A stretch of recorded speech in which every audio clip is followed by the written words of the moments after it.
नमस्कार दोस्तों, हमने पिछली वीडियो में जाना था कि प्रबंध की अवधारणा के बारे में, यानी प्रबंध के अर्थ और परिभाषा के बारे में तथा साथ ही साथ प्रबंध की विशेषताओं के बारे में हमने जाना था। आज हम इस वीडियो में जानेंगे प्रबंध के उद्देश्य के बारे में। ठीक है, तो चलिए देखते हैं प्रबंध के उद्देश्यों को। प्रबंध का उद्देश्य वह लक्ष्य होता है जिसके लिए संगठन की सारी क्रियाएं चलाई जाती हैं या निर्देशित की जाती हैं। ठीक है, एक संगठन के प्रबंधकीय उद्देश्यों को 3 मुख्य भागों में बांटा जा सकता है। पहला भाग होगा संगठनात्मक उद्देश्य, दूसरा होगा सामाजिक उद्देश्य, तीसरा होगा व्यक्तिगत उद्देश्य। अब हम बारी बारी से सबको विस्तार में जानने का प्रयास करेंगे। सबसे पहले हम बात करते हैं संगठनात्मक उद्देश्यों के बारे में। ठीक है, ये संगठनात्मक उद्देश्य क्या कहता है? संगठनात्मक उद्देश्य में है कि प्रबंध वह है जो संगठन के उद्देश्यों का निर्धारण करता है। ठीक है, एवं उनको पूरा करने के लिए जिम्मेदार होता है। सामान्यतः यह माना जाता है कि अधिकतम लाभ कमाना प्रत्येक संगठन का मुख्य उद्देश्य होता है, परंतु यह सत्य नहीं है। संगठन का मुख्य उद्देश्य होता है कि मानव संसाधन और भौतिक संसाधनों का प्रयोग अधिकतम संभव लाभ के लिए करना। ठीक है, इसलिए प्रबंध ऐसा संभव बनाता है कि मानव संसाधन और भौतिक संसाधनों का जब अधिकतम संभव लाभ के लिए प्रयोग होना, ऐसा संभव बनाता है प्रबंध। ठीक है, प्रबंध लागत को कम करता है और संगठन के लिए अधिकतम सफलता लाता है। ठीक है, आगे संगठनात्मक उद्देश्य हमसे यह कहना चाहता है कि जो प्रबंधक होता है वह प्रबंध के माध्यम से अपने संगठन के लिए कार्यों का, लक्ष्यों का निर्धारण करता है, जिससे संगठन के उद्देश्यों को आसानी से पूरा किया जा सके। इसके उद्देश्य जो हैं इस प्रकार हैं। ठीक है, आगे देखते हैं संगठनात्मक उद्देश्यों के उद्देश्य। ठीक है, पहला है जीवित रहना, दूसरा है लाभ कमाना, तीसरा है वृद्धि करना या विकास करना। सबसे पहले हम जानते हैं जीवित रहना के बारे में कि जीवित रहना संगठनात्मक उद्देश्य के हिसाब से क्या कहता है। किसी भी व्यवसाय का, संस्था का या कंपनी का जो आधारभूत यानी फंडामेंटल उद्देश्य होता है वह होता है प्रतियोगी बाजार में अपने अस्तित्व को बनाए रखना, और यह केवल तभी संभव हो पाएगा जब संगठन अपनी लागत को पूरा करने में तथा लाभ को कमाने में समर्थ हो, है ना। जब वह जितनी लागत लगा रहा है वह निकल आए और लाभ भी जब निकल आएगा, तब ही व्यवसाय व संस्था व कंपनी जो है लंबे समय तक प्रतियोगी बाजार में टिक पाएगी। ठीक है, इसलिए प्रबंध को संगठन के बने रहने की दिशा में काम करना चाहिए। ठीक है, अब हम बात करते हैं लाभ कमाना के बारे में। लाभ कमाना किसे कहते हैं? लाभ कमाना, लाभ संगठन के निरंतर सफल संचालन में एक महत्वपूर्ण प्रोत्साहन का कार्य करता है। यानी लाभ जो है संगठन के लगातार सफलतापूर्वक चलाने में एक महत्वपूर्ण प्रत्यक्ष प्रोत्साहन का कार्य करता है। इससे क्या होता है कि सभी लोग खुश हो जाते हैं लाभ को देखकर, और वो और अच्छे ढंग से निष्ठापूर्वक कार्य करने लगते हैं। ठीक है, प्रत्येक संगठन का सबसे महत्वपूर्ण उद्देश्य लाभ कमाना ही नहीं होता, बल्कि लाभ की पर्याप्त मात्रा कमाना होता है। जिससे जब लाभ की पर्याप्त मात्रा कमाएगा, जिससे उसके नीचे यानी संगठन में काम करने वाले जो कर्मचारी हैं उनको जितना वेतन होता है प्रतियोगी बाजार में जो दिया जा रहा है वह उनको मिल सके, और वो जब मिलेगा तो अच्छे से वो कार्य करेंगे, है ना। लाभ व्यवसाय की जीविका चलाने में तथा व्यवसाय की वृद्धि और विस्तार के लिए आवश्यक होता है। ठीक है, लाभ एक व्यवसाय को जोखिम सहन करने के लिए दिया जाने वाला पुरस्कार होता है। ठीक है, अब हम बात करते हैं वृद्धि करना किसे कहते हैं। वृद्धि करना में क्या होता है कि इसका मतलब होता है व्यवसाय का बढ़ना। वृद्धि करना का मतलब क्या होता है? वृद्धि करना का मतलब होता है व्यवसाय का बढ़ना या व्यवसाय का विकास करना। ठीक है, किसी भी व्यवसाय की सफलता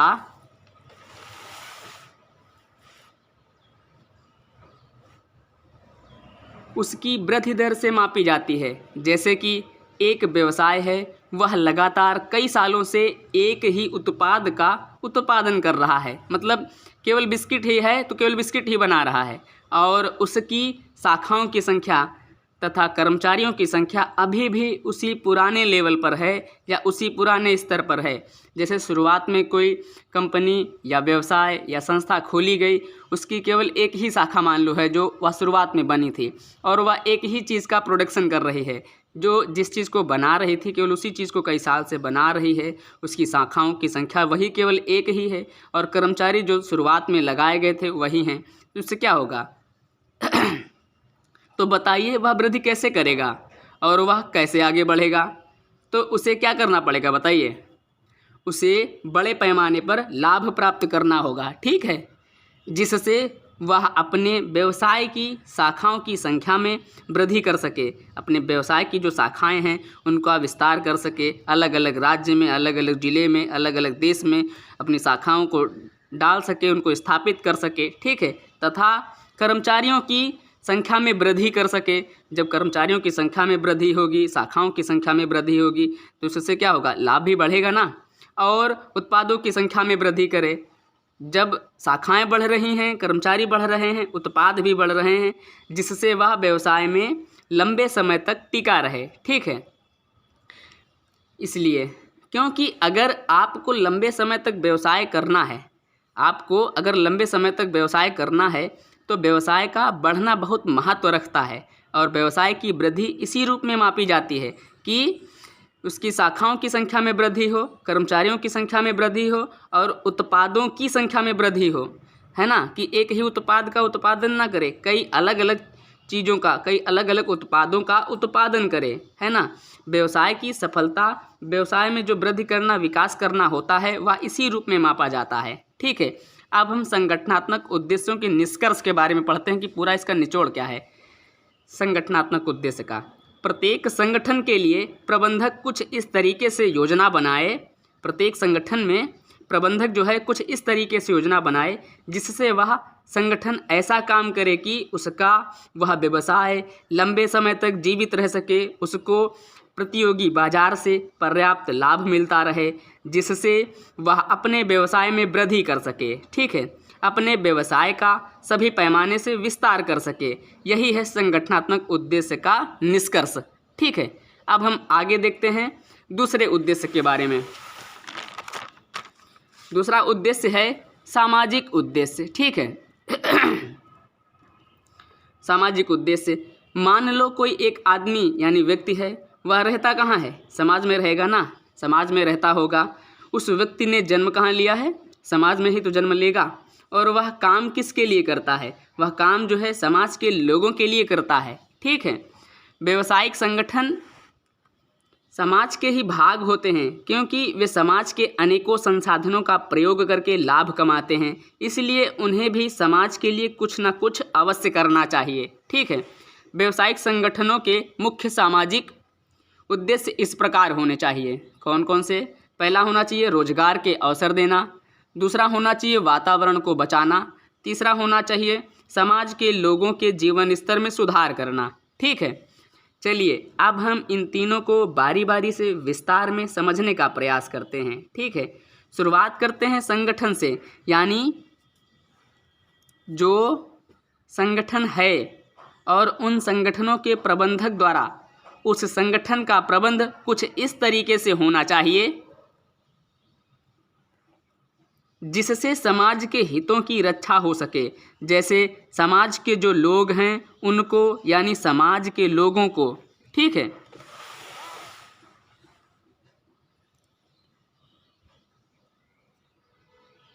समाज के लोगों को रोजगार उपलब्ध कराए। कौन? प्रबंधक, ठीक है। अब हम आगे देखते हैं समाज में रहने वाले लोगों के लिए रोजगार के अवसरों में पर्याप्त वृद्धि कर सके, ठीक है। जितना ज़्यादा वह अपने समाज के लोगों को रोजगार देगा, यानी प्रबंधक, ये संस्था या कंपनी या वह व्यवसाय जितना ज़्यादा अपने समाज के लोगों को रोजगार देगा, उस देश की उतनी ज़्यादा उन्नति होगी, यानी वृद्धि होगी। वहाँ पर बेरोजगारी की समस्या दूर होगी, ठीक है। जब बेरोजगारी की समस्या दूर होगी तो वहाँ के लोग अपनी मूलभूत आवश्यकताओं को यानी मूलभूत आवश्यकताएं कौन कौन सी होती हैं? रोटी, कपड़ा और मकान, उसको आसानी से प्राप्त कर सकते हैं। इससे उनके जीवन स्तर में सुधार होगा, ठीक है। यानी जब व्यवसाय उचित कीमत पर अच्छी गुणवत्ता वाले उत्पादों की पूर्ति करेगा जिससे उन वस्तुओं का उपभोग एक आम नागरिक भी कर सके, क्योंकि जब गरीब भी खरीदेगा और अमीर भी खरीदेगा यानी दोनों मिलकर जब खरीदेंगे तब जाकर व्यवसाय को फ़ायदा होगा, है ना। इसलिए व्यवसाय को ऐसी रणनीति अपनानी चाहिए। अब संगठन जब कोई काम कर रहा है, ठीक है, अब संगठन जब कोई काम कर रहा है मतलब समाज के लिए तथा समाज में रहने वाले लोगों के लिए कार्य कर रहा है या समाज में रहकर अपने कार्य को कर रहा है, तब संगठन को ऐसा कोई कार्य नहीं करना चाहिए, मतलब आर्थिक दृष्टि से नहीं करना चाहिए, सामाजिक दृष्टि से नहीं करना चाहिए और पर्यावरण की दृष्टि से नहीं करना चाहिए जिससे समाज के लोग उस कार्य से उससे प्रभावित हों। जैसे कि फैक्ट्रियाँ आदि हैं, ठीक, उनसे निकलने वाला गंदा पानी जब वह सीधे नदियों तालाबों में जाता है जिससे उसमें रहने वाले जलीय जीवों पर उस गंदे पानी का प्रभाव पड़ता है, ठीक है। उसकी फैक्ट्रियों से निकलने वाले धुएं से आसपास के जो रहने वाले लोग हैं वह उस धुएं से प्रभावित होंगे और प्रभावित भी होते हैं वो रहने वाले लोग, ठीक है। आगे देखते हैं।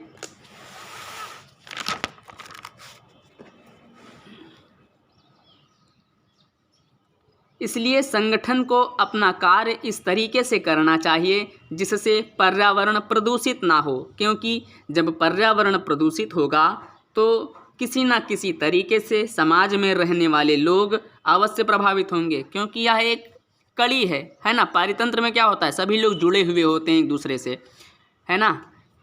कुल मिलाकर उसे ऐसा कोई कार्य नहीं करना चाहिए, मतलब आर्थिक दृष्टि से, सामाजिक दृष्टि से तथा पर्यावरण की दृष्टि से जिससे लोगों को हानि पहुँचे, ठीक है। अब हम बात करते हैं व्यक्तिगत उद्देश्यों के बारे में। व्यक्तिगत उद्देश्य क्या होते हैं, है ना। यानी हमने क्या क्या पढ़ा, संगठनात्मक उद्देश्यों के बारे में पढ़ा, है ना। फिर उसके बाद क्या पढ़ा मैंने, सामाजिक उद्देश्यों के बारे में पढ़ा। अब हम पढ़ेंगे व्यक्तिगत उद्देश्यों के बारे में, ठीक है। तो व्यक्तिगत उद्देश्य क्या कहता है, व्यक्तिगत उद्देश्य संगठन के कर्मचारियों से संबंधित होते हैं। व्यक्तिगत उद्देश्य जो होते हैं संस्था में जो लोग संस्था में हों या व्यवसाय में या किसी कंपनी में जो लोग कर्मचारी कार्य कर रहे होते हैं उनसे व्यक्तिगत उद्देश्य जुड़े हुए होते हैं, ठीक है। जैसे प्रत्येक कंपनी के कर्मचारी उसके महत्वपूर्ण संसाधन होते हैं और संतुष्ट और प्रेरित कर्मचारी संगठन के लिए अपना अधिकतम योगदान देते हैं। जो संतुष्ट हैं, जो उस व्यवसाय से या उस संस्था से या उस कंपनी से जो लोग खुश होते हैं वो क्या करते हैं, वो अधिक निष्ठापूर्वक लगन से कार्य करते हैं और जो कार्य उनको उस संस्था में मिलता है उसको जो है बखूबी अच्छे ढंग से कुशलतापूर्वक निर्वहन करते हैं, ठीक है। तो प्रबंध के कुछ व्यक्तिगत उद्देश्य जो हैं इस प्रकार हैं। पहला है प्रतियोगितात्मक वेतन, दूसरा है व्यक्तिगत वृद्धि और विकास यानी पदोन्नति यानी प्रमोशन, तीसरा है समान सम्मान मिलना चाहिए, इक्वल, है ना, इक्वलिटी होनी चाहिए, चौथा है अच्छी एवं स्वस्थ कार्य स्थितियाँ होनी चाहिए, ठीक है। तो आगे देखते हैं। मान लो अगर प्रबंधक घमंडी हो तो ऐसी दशा में अगर प्रबंधक संस्था के लोगों से यानी कर्मचारियों से काम करवाना चाहता है तो उसे अपने घमंड को क्या करना होगा, छोड़ना होगा। जाहिर सी बात है, अगर कार्य करवाना चाहता है अपने नीचे जो कर्मचारी हैं तो उसको अपने उस ईगो को दूर रखना होगा, ठीक है। और संस्था के अंदर लोगों के समूह के अनुसार उसको होना पड़ेगा। जैसा कर्मचारी चाहते हैं कि हमारा प्रबंधक ऐसा होना चाहिए, उसको वैसा बनना पड़ेगा उसे, ठीक है। उसे आपस में तालमेल बिठाना होगा, यानी प्रबंधक को जो है कर्मचारियों से तालमेल बिठाना पड़ेगा, है ना, तब जाकर वह सफलता प्राप्त कर सकेगा। क्योंकि वह जिस व्यवहार की सामने वाले से यानी दूसरों से अपेक्षा रखता है कि उसको सामने वाला उसका सम्मान करे, तो इसके लिए उसे भी अपने कर्मचारियों का सम्मान करना होगा, है ना। उसे अपने कर्मचारियों को प्रतियोगितात्मक वेतन देना चाहिए। प्रतियोगितात्मक वेतन का मतलब होता है कि बाजार में जो वेतन दिया जा रहा है यानी दूसरी संस्थाएं जो वेतन अपने कर्मचारियों को दे रही हैं उससे मतलब होता है प्रतियोगात्मक जो वेतन होता है उसी को कहते हैं, जो दूसरी संस्थाएं जो बाज़ार में अपने कर्मचारियों को वेतन दे रही हैं। ठीक है, ऐसा नहीं कि दूसरी कंपनियां अपने कर्मचारियों को 20,000 रुपये दे रही हैं और यहाँ ये अपने कर्मचारियों को 15 से 16,000 में ही निपटाए दे रहे हैं। ऐसा प्रबंधक को नहीं करना चाहिए, क्योंकि श्रमिकों के उद्देश्य की अवहेलना करने पर उनकी रुचि यानी लगन या उनकी निष्ठा जो कार्य करने में होती है, जो बखूबी ढंग से जो निर्वहन करते हैं कुशलतापूर्वक, उसमें जो है वह सब कम हो जाता है ना। क्योंकि जब उनको वो अंदर से संतुष्ट ही नहीं हो पाएंगे, उनकी आत्मसंतुष्टि नहीं पूरी हो पाएगी, तो वो अच्छे ढंग से उस कार्य को कर ही नहीं पाएंगे, जिससे क्या होगा, संस्था की या जो उस कंपनी की जो है प्रोडक्टिविटी में घटाव होएगा, है ना। इसलिए प्रबंधक को अपने कर्मचारियों के कार्य के बदले में पर्याप्त पारिश्रमिक यानी वेतन भी देना चाहिए। समय समय पर उनका प्रमोशन यानी पदोन्नति भी करनी चाहिए तथा उन्हें बोनस यानी प्रोत्साहन भी देना चाहिए। उनके अच्छे कार्य की उन्नति को लेकर करना चाहिए, ठीक है, जिससे वह खुश होकर कार्य करेंगे, है ना। आगे देखते हैं।